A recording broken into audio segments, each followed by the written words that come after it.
tuko nafasi ya 8 kama sijakosea. Sijui ndio hivyo. Ya 8, elewa. Sasa tuna nafasi ya 8 maana yake unazungumza wale hata kwenye ramani ya mpira hawapo, simeelewa. Kwa hiyo ukiniambia kwamba ukisema kwamba wale tumeshinda goli 3 kutokana na wale jamani wazuri, mimi nakukatalia. Kuna baadhi ya wachezaji Simba hawastahili, yani kuna baadhi ya wachezaji hawastahili kuwa Simba, simeelewa. Wewe nini umekiona? Nimeona, lakini kuna vitu kidogo ambavyo kwenye Simba vinahitaji maboresho kidogo. Unahitaji maboresho kwa maana kwamba kwenye eneo la mwisho la ushambuliaji kuna shida, kwa sababu tumetengeneza nafasi lakini unaona nafasi nyingi hatujaweza kuzitumia. Tuangalie daraja la Simba namna ambavyo wametoka kwenye mashindano makubwa, lakini unaona kile kitu ambacho ametupatia sio kile kitu ambacho mashabiki wengi pengine tulikuwa tunahitaji. Kutokana na daraja la hawa Greenland tulikuwa tunatamani isinde kuanzia goli 5, lakini unaona namna ambavyo Simba ametengeneza nafasi, wakina Mwangosi wamekosa nafasi pale nzuri, ameingia mpaka kwenye boxi, ameenda amepaisha pale. Kwa hiyo unaona moja kwa moja kocha anatakiwa arudi kwenye uwanja wa mazoezi, afanye mazoezi makubwa sana kwenye eneo la mwisho la ushambuliaji. Ukiangalia kwenye backline, japokuwa kulikuwa kuna mabadiliko makubwa kwenye kikosi, kwa maana kwamba wale watu ambao walikuwa hawapati namba kwa muda mrefu wameenda wameaminiwa leo, lakini kwa daraja lao pia hata kama walikuwa hawapati namba, kuwepo kwa Simba Sport Club kwenye benchi zima pale, lazima wangeenda kuwini mechi na kupata hata walau magoli mengi. Kwa hiyo ukiangalia msimu huu Simba tuna uchu sana pengine na tuna shida sana kwenye eneo zima la ushambuliaji, wakina Elim Panzu, wakina Neo Maema, ukiangalia wakina Mwangosko, tunashinda sana kuzitikisa nyavu za wapinzani. Kwa hiyo unaona hata idadi yetu kidogo ya magoli inakuwa chache kwa daraja hili, na Simba Sport Club imetoka kwenye michuano ya kimataifa, pengine tulikuwa tunategemea kuona magoli mengi sana. Kwa hiyo kocha nadhani akaifanyia ile eneo mapema kabla tujakutana na watani wetu ambao pengine kuna mtihani. Ukiifungua beki nzima ya ulinzi ya Yanga, pia kuna issue nyingine ambayo ni ngumu kwenda kumfunga Jiji Jiala. Kwa hiyo lazima kocha alifanyia kazi sana eneo hilo kwa upande wetu. Pia nayo una mashaka kuelekea dabi? Binafsi kwamba mashaka yapo, lakini kama alivyosema ndugu yangu kwamba marekebisho tu madogo madogo. Mimi na imani Simba tuna timu mzuri sana. Timu ipo mzuri sana kushinda hata wenzetu. Wenzetu wachezaji wao ni mmoja, lakini Simba tuna wachezaji ambao unajua kabisa tarehe 1 kuna vitu vizuri vinakuja. Simba ya asali na maziwa. Mimi nakwambia kama wamepeleka Zanzibar basi wamejichongea, umeelewa? Kama wao wanasema ile ni Guantanamo, sisi ndio manyapara Guantanamo. Tunaenda kuwaonyesha kule kwamba sisi Simba Sports tumezamiria kwamba kuondoa unyonge wote.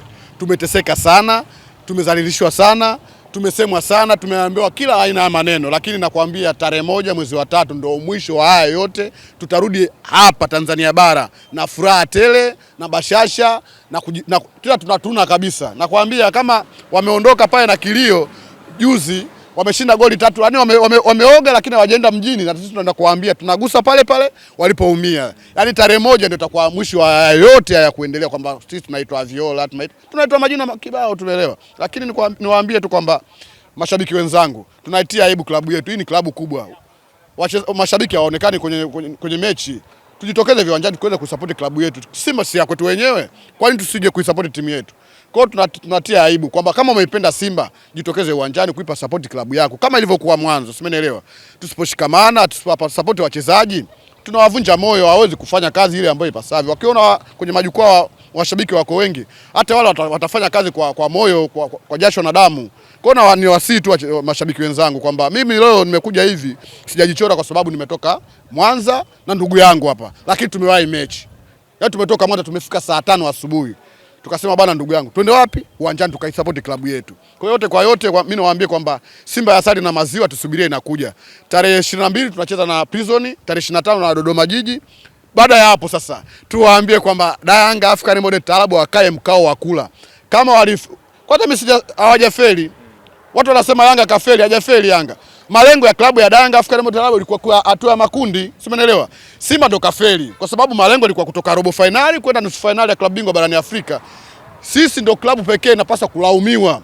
Yaani tena kusema maneno mengi, sababu gani? Simba ilikuwa na nini? Malengo makubwa, lakini sio Yanga, sio Azam wala Singida. Singida alikuwa hata ile nafasi ya kuingia makundi hana, malengo haya yalikuwa hayapo. Lakini wenzetu ndo hivyo. Kwa hiyo bibi nafsi ndio kuambia kwamba sisi ndo baba wa mpira wa Afrika Mashariki. Yaani ukizungumza mashindano ya CAF, Simba Sports ndo kila kitu. Umeelewa?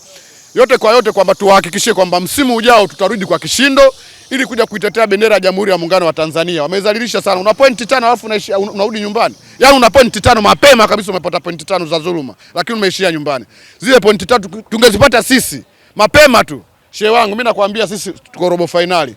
Tumefuzu, tuko na kina Saidot Bazonkiza. Kuna vitu vilikuwa vinaendelea tu kwenye management pale ya Simba, lakini mimi na imani kila kitu kitakaa sawa na tutarudisha heshima yetu kama kawaida. Asante.